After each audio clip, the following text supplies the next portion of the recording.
Good evening, and thank you for attending this lecture as part of Historic Preservation Month, which officially starts in May. This is also part of the 150th celebration of Spencer that we are celebrating this year. The lecture, Second Stories, is presented by Kirby Schmidt. Kirby is a wealth of knowledge, as we all know, and was a previous city planning department head for the city of Spencer, and also just has a lot of really great building history about the city and has led countless number of tours downtown specifically. A special thank you also to the Spencer Chamber, the Historic Preservation Commission, Spencer Municipal Utilities, the City of Spencer, the State of Iowa Library, and the Clay County Heritage Center. Thank you and enjoy.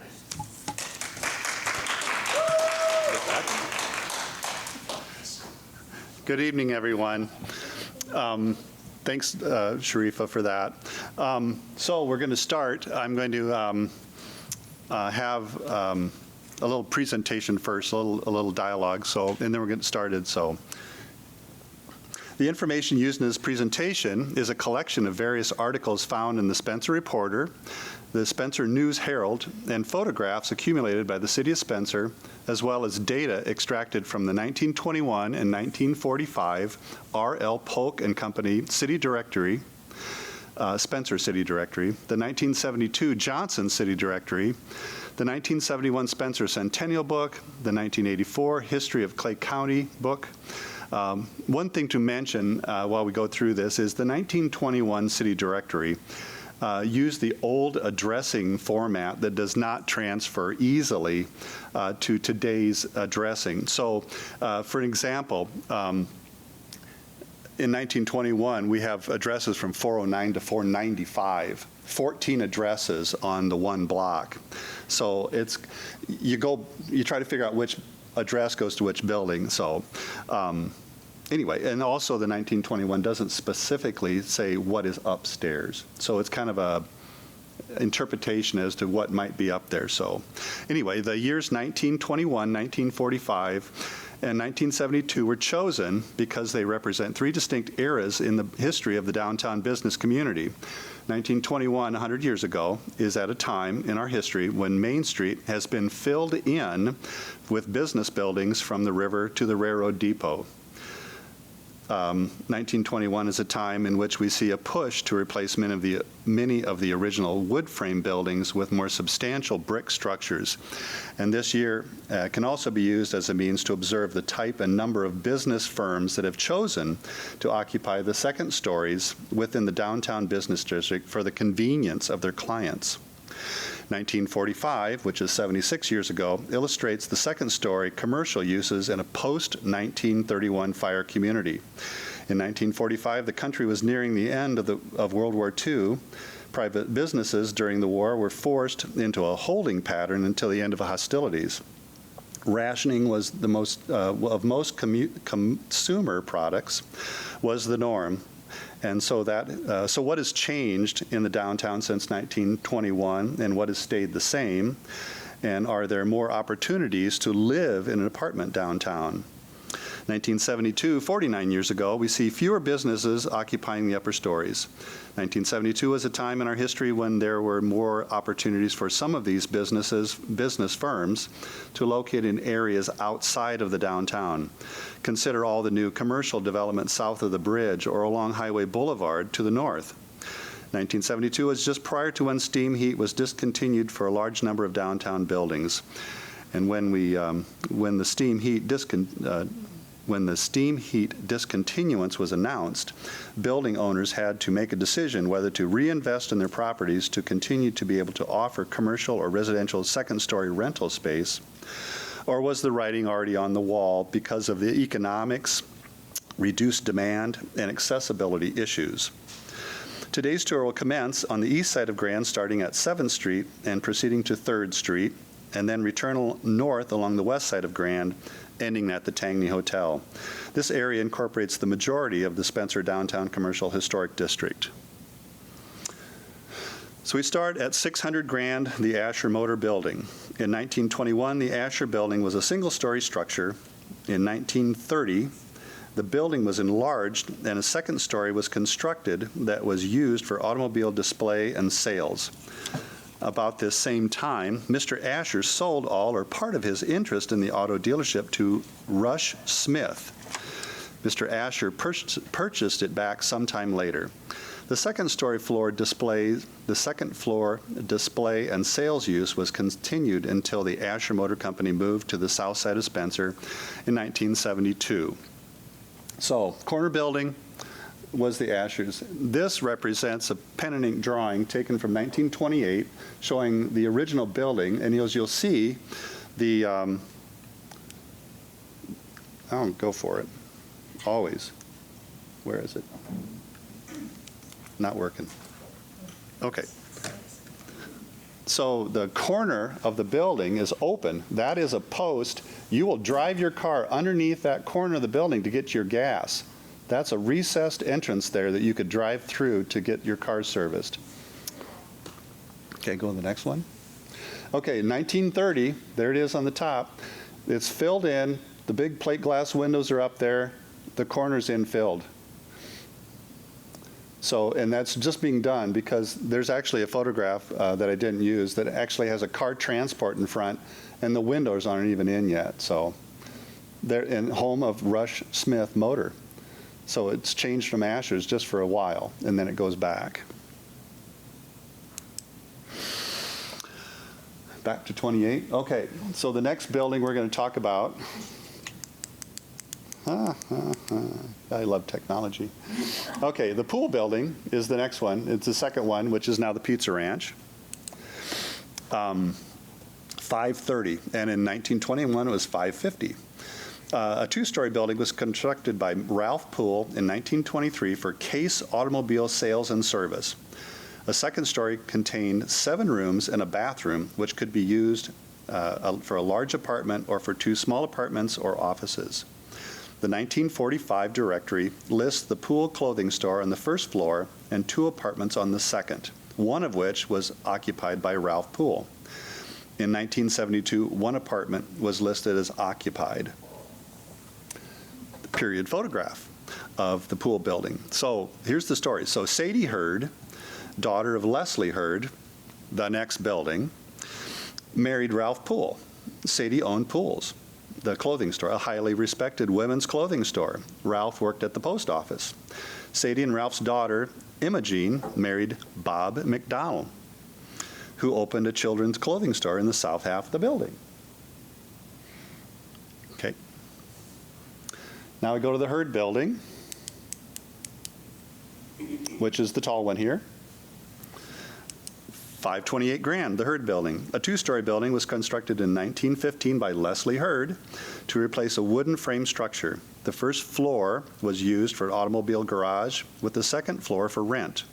This building survived the 1931 fire. The 1921 directory does not list a second floor use. 1945 shows the second floor occupied by the Glenn Hurd Real Estate Company and the Clay County Farm Bureau Insurance Company. In 1972, there were 4 businesses upstairs: Ryan Givens and Company, the Rental Credit Company, and the offices of Wayne Hurd and John Campbell, and they were accountants. So the next are 524, 520, 516, 514, and $5,000 are all single-story structures. And we'll go to the pre-fire. Oh, I'm sorry, I missed it. So there's the Hurd building. During the fire, there's smoke is coming up, but this is where it's still surviving. Everything else south of there went away.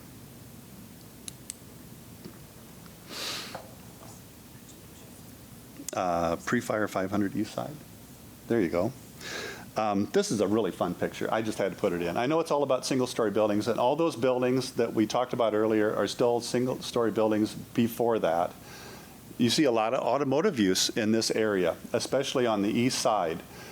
Before these, they were lumberyard buildings and other wood frame buildings, but mostly livery, and then the livery converted to garages with the automobile.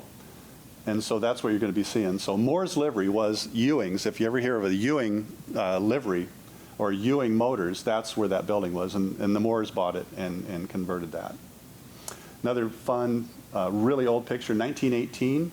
This is probably looking from 6th Street, maybe even 7th. 7th Street looking south. You can see the Reporter Building on the corner there. Look at that. So there's the Reporter Building on the corner. And of course, these are all the wood frame buildings that are gone now. So now we're up to the arcade building. And this is what it looked like in 1928 when Asher remodeled it into, again, car sales and display, and for the sale of car accessories too. So notice how the facade is still the same above the arcade. That upper band, I believe, survived the fire. I think we've got some pictures of that where it actually survived the fire and got rebuilt around that. So now we're on the south end of the 500 block at the corner for the Moore Building. So 508, 512, excuse me, I'm sorry. The next one north is, I'm going to stop doing this. So there's the floaty Cornwall Building.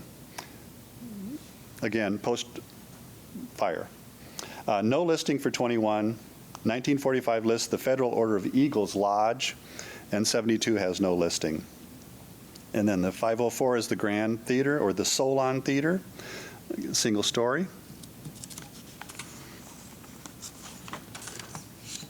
And again, there's the Solon, pre-fire, very ornate. And then the next building is the wood frame building that is going to get rebuilt after the 31 fire. So 27.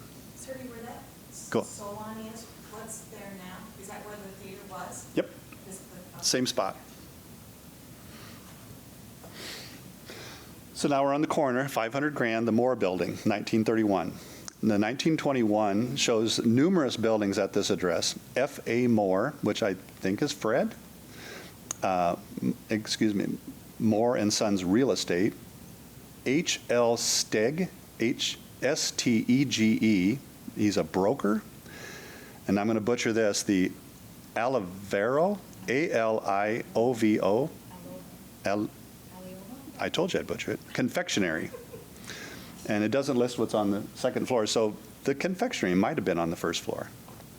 1945 shows 5 occupied apartments and the Mariposa Beauty Shop on the second floor, including Mrs. Fred Moore's residence. 1972 shows 6 occupied apartments, including, again, the residence of Mrs. Fred Moore. On the next, so now we're on the north end of the 400 block, the Redfield Building on the corner, which is 420, 422 grand. Originally constructed in 1915, rebuilt in 1931. 1921 directory as the R.S. Brown Insurance Company, L.R. Gartland Optician, G.L. McClanahan Dentist, J.A. Redfield, his residence. And in 1945, 4 apartments. In 1972, the Spencer Industries Foundation and 4 apartments. The next one is the Smith Knight Building, which is the bakery. And that is 416, 418 grand. Also built in 31. In 21, the original building had C.J. Coder is a dentist. In 1945, Mrs. Merle Nielsen Beauty Shop and 3 apartments. And in 1972, 4 apartments. The next building is the Grand Opera House and the Glass Block Building, which is this one. And 1921, again, numerous persons up there, but no information as to the main level or the upper stories. I like this one, though. Ethel Boyd, it was an osteopath. So we see a female doctor in 1921. Clay County Fair Association, C.E. Golly, dentist. Ida M. Jordan, music teacher. Spencer Commercial Club. In 1945, the directory lists the Equitable Life Insurance Company, the Farm Loan Department, the Farm Loan Department of the Equitable Insurance Company, Glenn McClanahan Dentist, W.H. Clenderdine Dentist, Northwest Federal Savings and Loan Association, Thomas Thomas Insurance Company, the Public Loan Investment Company, Keith Thomas Insurance Agency, James Burrington Real Estate, James Fisher Insurance Agency, New York Life Insurance Company, B.K. Blackwell Real Estate, P.J. Clear Real Estate, American Mutual Life Insurance Company, Spencer Adjustment Bureau, and the Credit Bureau. Busy place. Just as a note, James Fisher was one of the insurance people up there. He moved to Spencer in 1914, opened a life insurance agency, which evolved into a general insurance and realty firm. He was very dedicated to the improvement of Spencer, and he served on various boards and organizations. And he developed both the Fisher and the Fisher Court subdivisions, generally described as being between West 9th Street and West 11th, from 5th Avenue West to 7th Avenue West. In 1972, the Community Credit Services, J.R. Getting and Company, Kenninger Galvin and Associates, and one apartment were upstairs. Now we're on the south end of the 400 block, and on so the Fraser Theater is right there, next to the glass block. And it's 406, 408 Grand, also built in 31. 1921, the original building had the Great Western Accident Insurance Company, Royal Union Mutual Life Insurance Company, and one apartment. In 1945, we had 4 apartments, and in 72, we had 2 occupied apartments, including William Flint. 400, 404 Grand, which is the large, that it is, you gotta love that building. That's a great picture too. The Nicodemus building, originally. In 1921, E.E. Bender, the mayor, was up there. E.W. Wagner and Company, brokers. The Paris Hat Shop, A.W. Laird, physician. And in 1945, we had 8 apartments, and 1972, 8 apartments. So obviously, we went from a commercial use pre-fire to a residential use post-fire up there. Now we're pointed at the 300 block on the north end. Go ahead and just change it to the City Hall one. Yep, that's okay. So there is the original 2-story building on the corner pre-fire. Actually, that is from the fire picture. So people gathering to watch the fire. And that's the building in the background. It was also the People's Savings Bank originally. In 1921, a second story is not listed. In 1945, it was City Hall, the mayor's office, police department. And the Stitz brothers barbers were in the basement. And Edward Bender, clerk at the post office, was in an apartment. And Charles Bender, Clay County Treasurer, was also living in an apartment there. In 1972, it had been converted to a single-story building. Next building would be this one, which is 320 Grand. And 1921, Ole Knutson, a tailor, and I don't know if he was on the first floor or the second floor. 1945, the Ideal Beauty Shop and 4 apartments. In 1972 was also 4 apartments.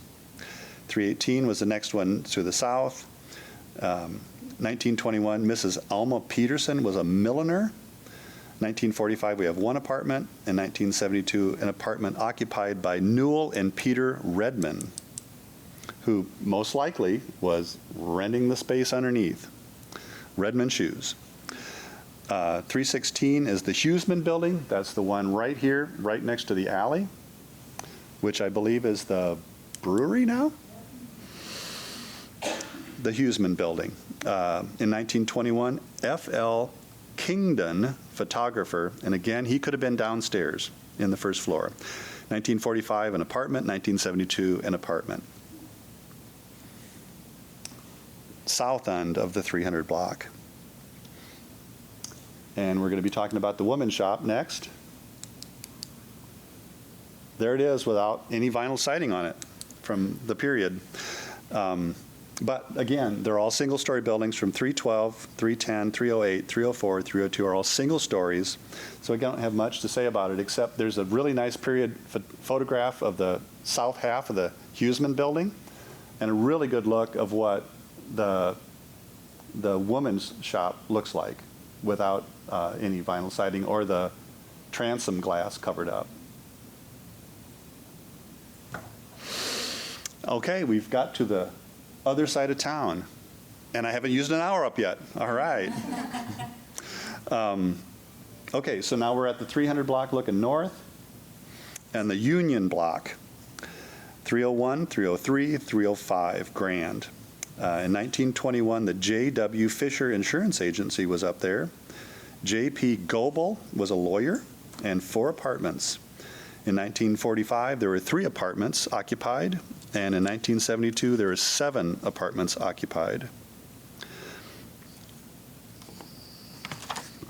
Now we have a neat old picture. So the fun story about this is that is the original Union block that burned down in 1916.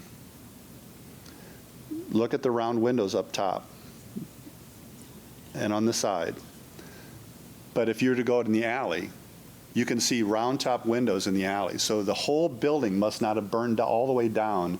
They rebuilt the front, more modern, with the square top lintels on the windows on the second floor. But it's got a similar brick design up there. It's not the same exactly. It's not rounded, but it's still got that. It's not a protruding cornice there. So.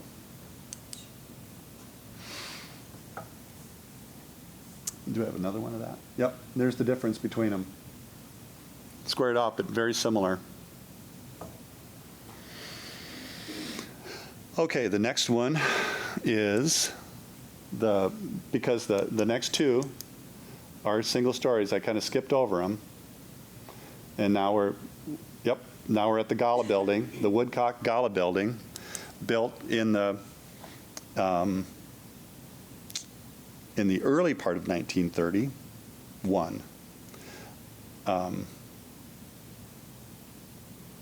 So I don't have much on this except that 1921, it burned down a building. Well, the newspaper says a building built in around 1870 burns down in October of 30, and the current building was constructed in early 1931. In 1945, there were 8 apartments, and in 1972, 4 occupied apartments. And I have some fun pictures, old pictures of this. So there is the wooden structure that burned in early 1930. Excuse me, late 1930. And there's the new building, brand new. And look where Redmond's is. They're on the other side of the street. And they're just moving in.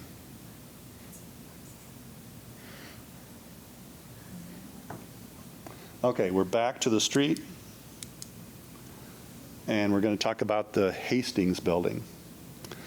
Built in 1919 and 1921, we don't have a listing at all. And in 1945, it lists Hastings building and Gala apartments together for some reason. I don't understand that. Because they list the Gala apartments, but they list the Farmers Bank address. So something was messed up there. And in 1972, it lists Elsie's on the first floor and no listing on the second floor. Now we're going to go to the Farmers Bank building on the corner. And in 1921, upstairs, again, it's a really busy place. J.P. Lippold is a dentist. The Sextant Real Estate Company, Smith and Went Contractors, P.J. Silly Investment Banker, C.C. McCollister, Physician, Buck and Kirkpatrick Lawyers, Clay County Abstract Company, J.E. McClurg Auctioneers, and the DeWolf Grain Company. In 1945, rooms 1 through 10 were C.C. Collister, M.D., Claude Baldwin Lawyer, and Clay County Abstract listed together, Clarence Bittinger Insurance. So Dr. C.C. Charles Chapman Collister joined in practice with his father, J.C. Collister, in 1912. They rented rooms located at 3rd and Main, burned in 1916. Think of the Union Block fire. And they relocated to offices to the west of the Bernstead Drug Building. The younger Dr. Collister was licensed for both general practice, general surgery, and optometry. Many might recall the story of Dr. Collister upon hearing the fireworks exploding at the start of the 1931 downtown fire, presumed the noise as gunfire from a bank robbery downstairs, drew a gun from his desk, left a disrobed male patient in the exam room in order to curtail or stop a bank robbery, and upon returning to the exam room found the man's clothing, but the patient had left. Gotta love that story.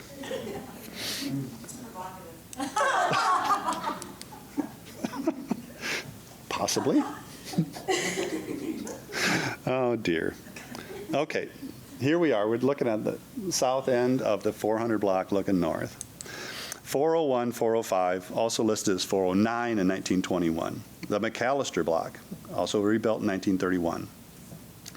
In 1921, we have the Northern Rural Telephone Company, Cornwall and Cornwall Lawyers, Iowa Securities Company, Spencer Loan and Abstract Company, Standard Oil Company, Western Electric Telephone System.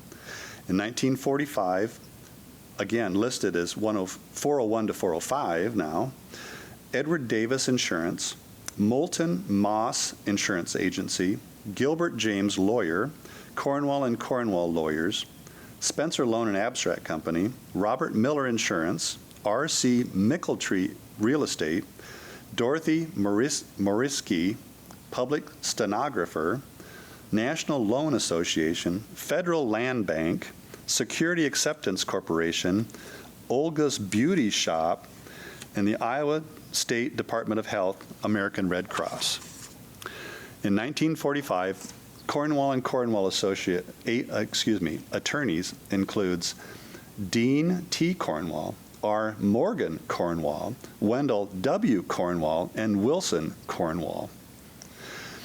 In 1972, Bankers Life of Nebraska, Equitable Life Assurance Society, Iowa State Department of Health, Knit and Pearl Shop, North Central Adjustment Company Incorporated, and the U.S. Treasury Department, IRS. Now we're going to move down to 407, the Clay County National Bank Building, the tall one, the really, really good Art Deco one. In 1921, D.W. Bettis, dentist. 1945, Jesse Crosser, barber, was in the basement. R.R. Mader, chiropractor. Nathaniel Usland, chiropractor. Violet Beauty Shop. Charles Philgraff, dentist. A.M. Walling, dentist. Chris Peterson, insurance. The Moyer Loan Service. Mrs. Fay Tripp, real estate. Well, I gotta love that one too.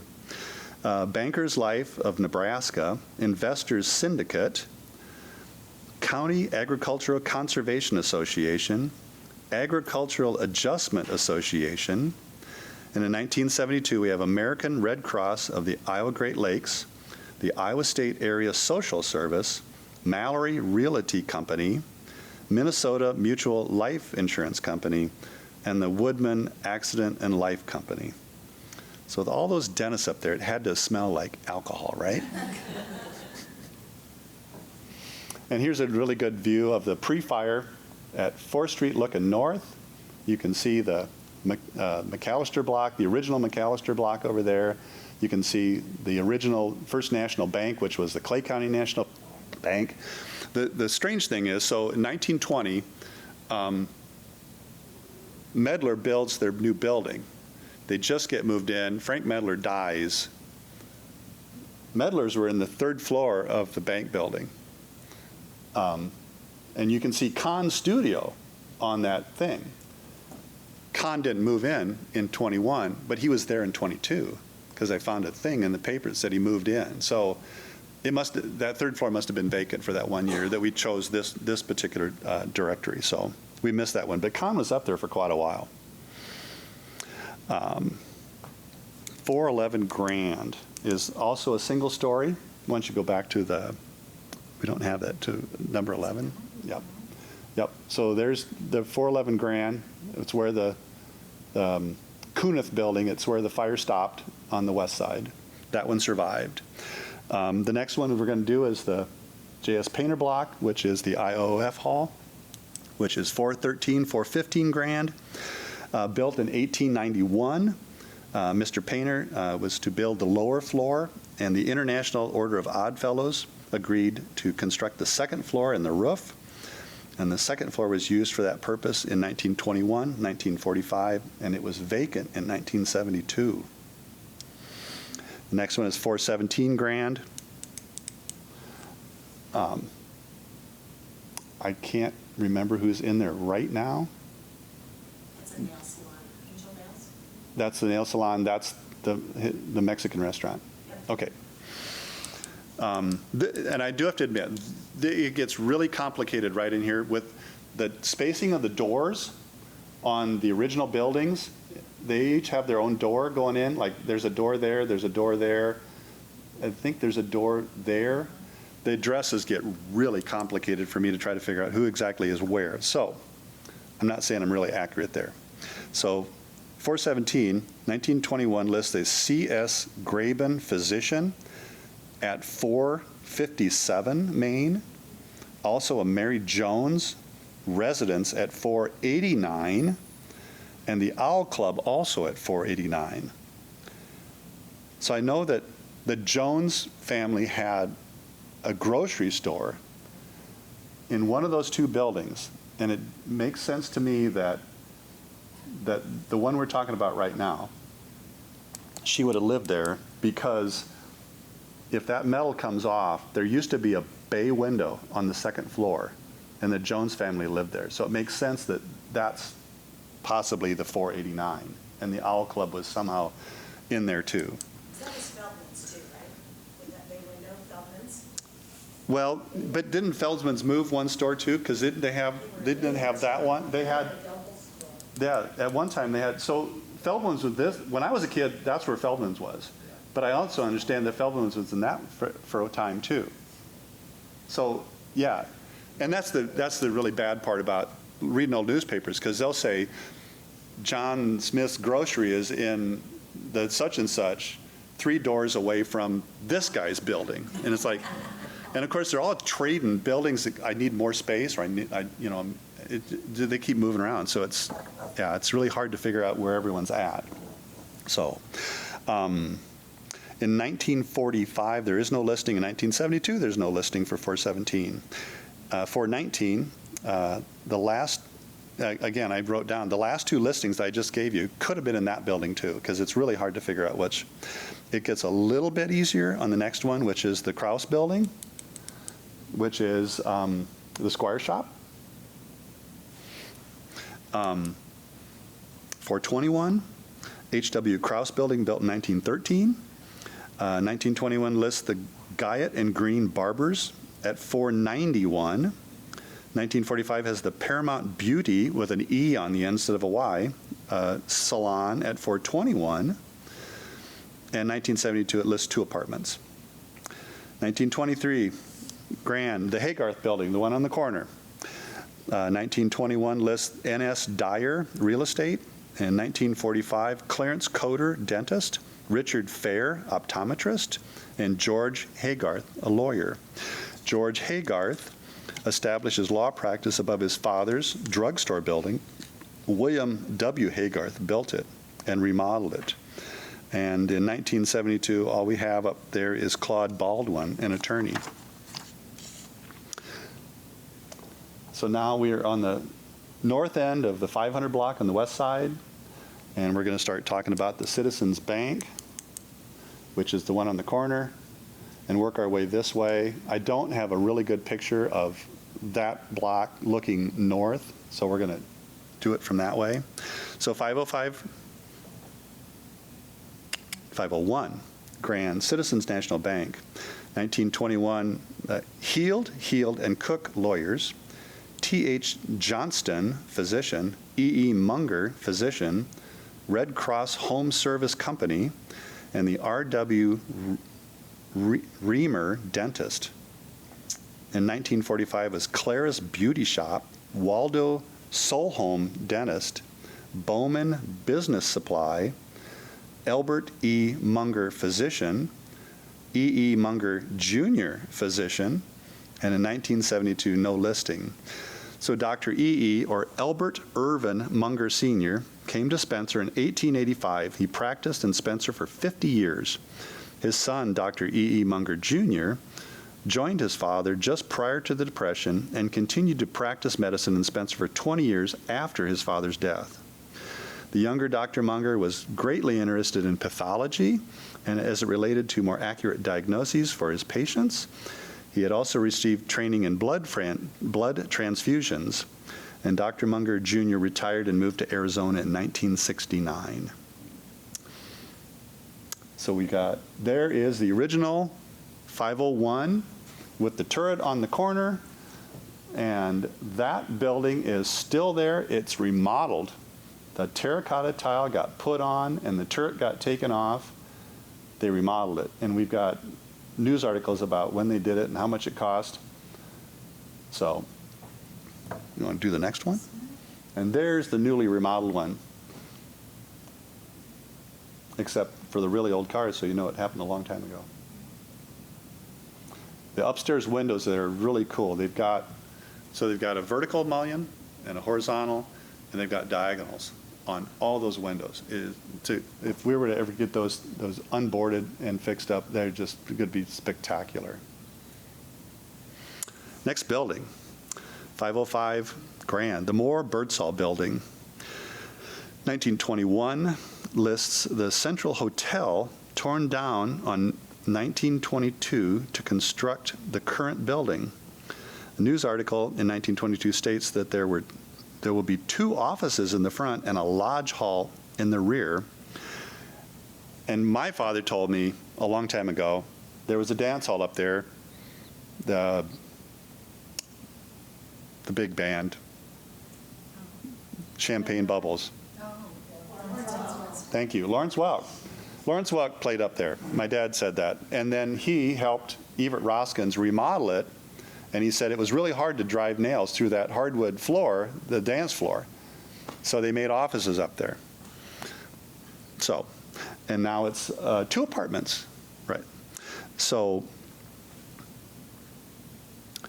in 1945, we have the Flugum Dental Laboratory, George Heald Jr., lawyer, Thomas Vint, office, John Birdsall, real estate, Earl Moore, real estate, Tyrell Insurance and Auto Finance Company, John Lippold, dentist, Spencer Reminder, Shopper's Guide, Clay County Selective Service Board, and in 1972 we have Maury Preston Agency and Insurance. So to go back to 1945, William and Agnes Flugum came to Spencer in 1931, just after the fire, and established the dental laboratory specializing in dentures. Upon their retirement 40 years later, their laboratory equipment was shipped to Madagascar, and they followed to the island in order to help set up a lab and to train the Malagasy people to operate a laboratory themselves. 24. Thank you. Again, we're back to this. So the J.L. Frank building is the one we're going to do next. That is, I got to get that right. That's the one right there. Oh, I take that back. We're going to go one more south, right there, that one. 509 Grand, built in 1922.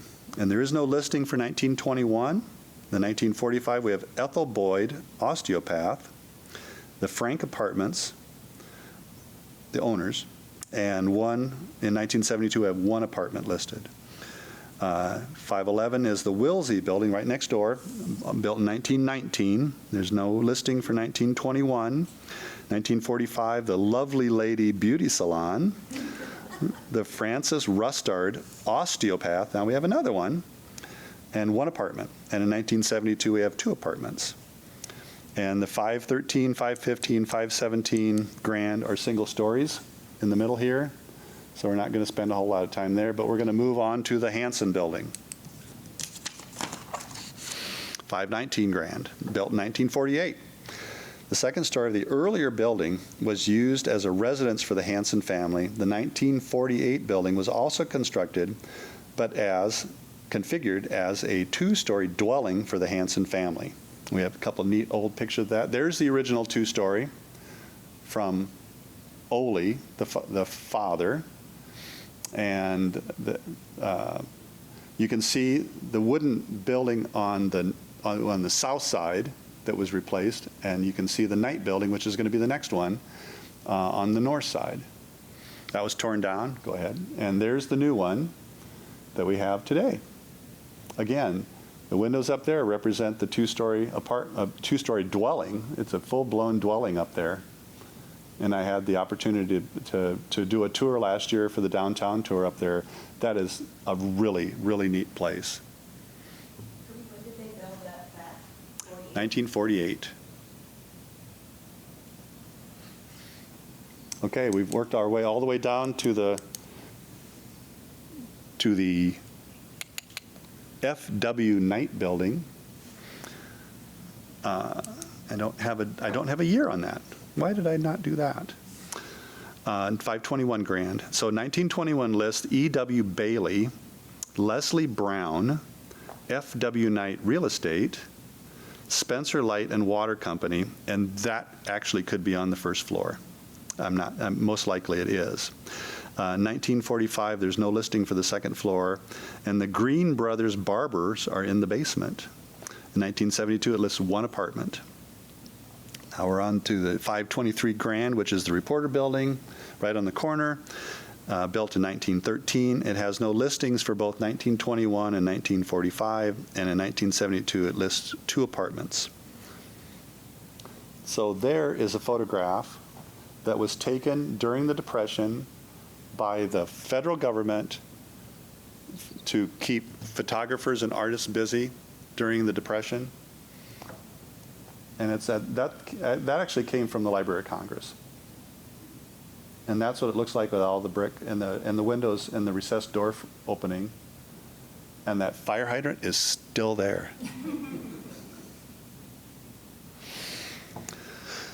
And now we're to our last address, 601 605 Grand Avenue, the Tangney Hotel, built in 1921, started in 1920, completed in 21.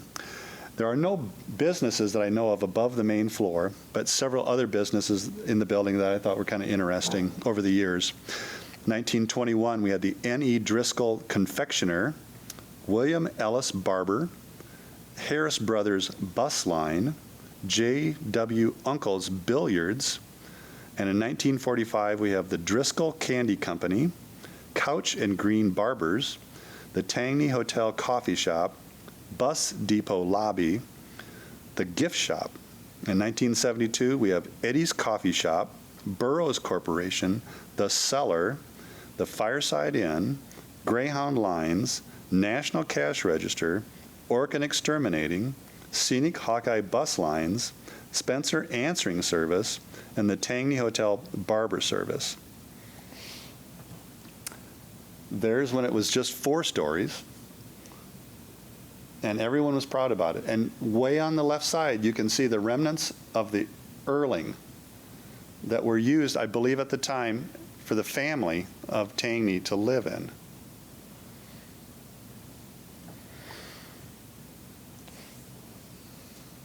And we're back to the old photograph of downtown. There's the courthouse. There's the Erling. There are a lot of wooden stores. There is the Citizens Bank with the turret on it. Oh, okay. There's like 4 churches right in this clump around the courthouse. They're all gone now. But if you come to the lecture about development, I've got pictures of the churches and I can prove where they were, because I've got another picture from the opposite direction looking at a bare courthouse square when they're getting ready to build the courthouse in 1900. So the postcard is not as blurry, but it's still pretty vague. So it's a long time ago. So, okay, I haven't used up an hour yet. So We got time for question and answers, or questions. You can pose questions or statements and hope to get an answer. How did Asher get their cars up on that second floor? So the question is, how did they get the cars up on the second floor at Asher's? There was a ramp. They drove them up, and they drove them up for a long time. Another thing, if you go down to Godfather's Pizza, that used to be Holmes Motor Company, that was Ford, there was an elevator, a rickety iron and steel cable elevator. They would pull cars up to the second floor and do body shop and mechanical work on them. Elevator. Yeah, go figure. Oh, you guys are too easy. I don't have to answer anything. Thank you. Anybody else? Go ahead. You mentioned the Moore name several times, and also mentioned that people were trading buildings. Is that essentially the same individual bouncing as needed from one place to another, or a large family? You mean like Fred Moore in like 500, and then he's over on 505? So I think that's the same Fred. Same person, just Yeah, yeah. Well, he might have lived on the east side and worked on the west side of Grand. His office is over there. Yeah, it's, think about us. How many times do we actually document stuff that goes on right now in our lives? We don't do that. You start asking questions like, how old is the jail? We built a brand new jail here a while back. How old is that? It's probably near about 8 or 10 years old. The swimming pool, the aquatic complex, we don't write stuff down. But when you go back and look, you go, gosh, there's a date. That's been way too long ago. All these guys trading stuff around, it just was constant moving around. You just can't keep up. So, well, thank you for your time. Hopefully no one fell asleep. Oh, we have another one. Do you, or have you ever seen pictures of the building where Angel Nails is now, and I'm trying to think what the address is, of it without the 50s Oh, the steel? side? Yeah, the slides that Brad Howe saved from being thrown away and re-sleeved them, there is a parade picture. It's a full-blown picture of the front of that. It's kind of a reddish-brown brick that had been painted white, and all the white paint was kind of scrubbed off. It had a little antique look. Had a white frame bay window, and it was during Crazy Days. I'm pretty sure it was the reason they were taking those pictures because of Crazy Days. It's either that one, that group of slides, or there is a binder at City Hall that has pictures from like the early 70s that I believe Don Bartlett took, and they're in a folder, and it might be in that folder is where that picture is. But yeah.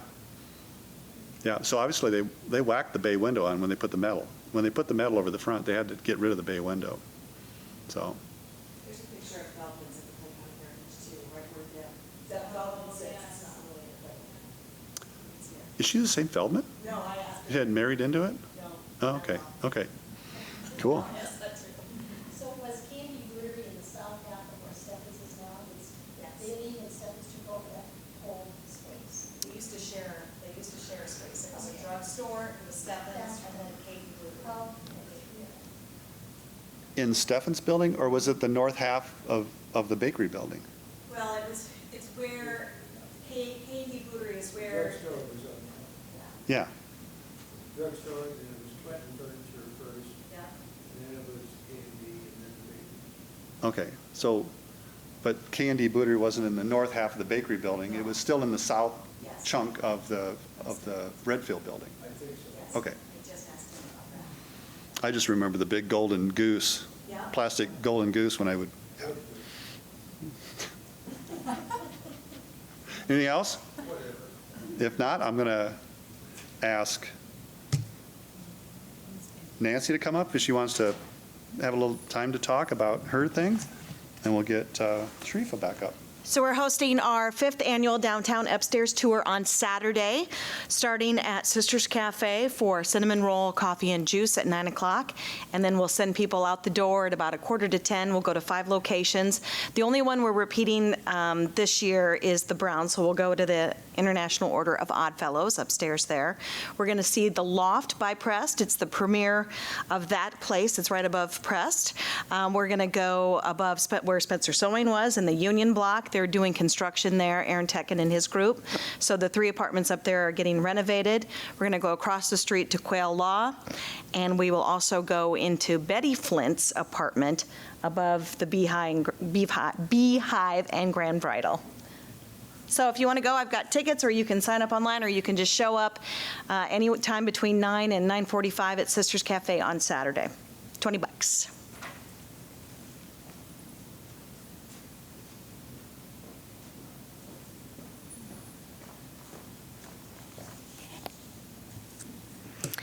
Well, I would like to thank Kirby for taking out of his time to pull all of this together. I don't think you probably had any fun doing it. I secretly know that you used to lock yourself in the library and do microfiche research. He's going to deny everything. No, I didn't so lock myself in. They gave me the key. yes, Locked yes. myself in. Well, you locked yourself in. So, and thank you, Sandy, as well, for all of your help, and again to everyone that helped to make this possible, especially to SMU for recording it, and for all of the technology that's provided here at City Hall as well. So this was the first of 5 lectures that the Historic Preservation Commission put together. Our next one, and we do hope that you can join us in person or through Facebook Live or watch it down the road. The topic is Inventors from Spencer, and this is a fascinating one. Tom Howe, who is a member of our commission, has actually taken this on and doing a bunch of research. So we will hear from family members of those that had inventions. Right back here in City Hall in the council chambers. Also, to find the replay dates, you can look at the Chambers Facebook page, the 150th Flag Fest Facebook page. We'll make sure and share it out on that, and also the Historic Preservation Commission Facebook page. And so that's on Thursday, May 13th at 5:30 here. The next one is Who Was George E. Spencer? And the speaker for that will be Steve Baumgars, and that's on Tuesday, May 18th, same time, same place. The following one on Thursday, May 20th, is regarding family businesses in Spencer. And I know Kirby talked a little bit about some of those, or you heard some of those names tonight. You'll be hearing them again during that session as well on May 20th. And the final one that Kirby is also going to be helping out with is on the development of Spencer. So when community gets established, how do they start making streets, and where do they decide where certain things are going to be placed? And so Kirby and Jim Teesey with Cruz Kate Nelson will be our speakers that evening, and that's on Tuesday, May 25th, also at 5:30. So we hope that you can join us, again, either in person or through Facebook Live, or watch it on replay as well. And if you have any questions, you can call City Hall at 580-7200 or the Spencer Chamber at 262-5680, and we would be happy to help answer any of your questions. So thank you very much again.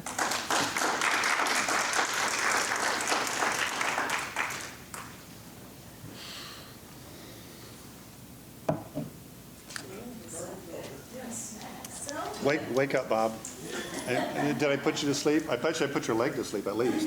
Did I miss something?